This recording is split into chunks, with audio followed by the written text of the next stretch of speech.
మానవాళికి అంతు చిక్కని ప్రతిదానికి చిదంబర రహస్యం అంటుంటారు అందరూ. అసలు చిదంబర రహస్యం అంటే ఏంటో తెలుసా?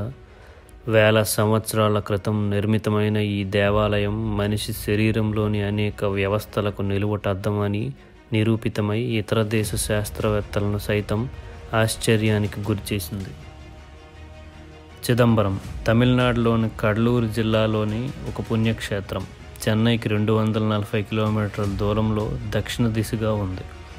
పరమశివుడు శివతాండవం చేస్తూ నటరాజుగా వెలిసిన చిదంబర దేవాలయం 40 ఎకరాల విస్తీర్ణంలో ఉంది. చిదంబరంలోని నటరాజస్వామి విగ్రహం కాలి బొటనవేలు భూమి అయస్కాంత క్షేత్రానికి మధ్య బిందువని 8 సంవత్సరాల పరిశోధనానంతరం శాస్త్రవేత్తలు తేల్చి చెప్పారు. పంచభూతాలు అయిన భూమి, ఆకాశం, గాలి, నీరు, అగ్నిలలో చిదంబరం ఆకాశానికి ప్రతీక అని, కాళహస్తి వాయువుకు ప్రతీక అని, కంచిలోని ఏకాంబరేశ్వరుడు భూమికి ప్రతీక అని అంటారు. అయితే ఇక్కడ అద్భుతం ఏమిటి అంటే 3 దేవాలయాలు ఒకే రేఖాంశం మీద ఉన్నాయి. మానవుడికి నవరంధ్రాలు ఉన్నట్టు చిదంబర దేవాలయానికి 9 ప్రవేశాలు ఉన్నాయి. మానవుడు రోజుకి 21,600 సార్లు గాలి పీలుస్తాడు. చిదంబరం దేవాలయం పైన 21,600 బంగారు రేకులు ఉంటాయి. ఆ రేకులకు 72,000 మేకులు కుట్టారట. మన శరీరంలో ఉండే నాడులు కూడా 72,000 అని ఆయుర్వేదం చెబుతుంది. చిదంబర దేవాలయంలో పొన్నాంబలం కొంచెం ఎడం వైపు ఉంటుంది.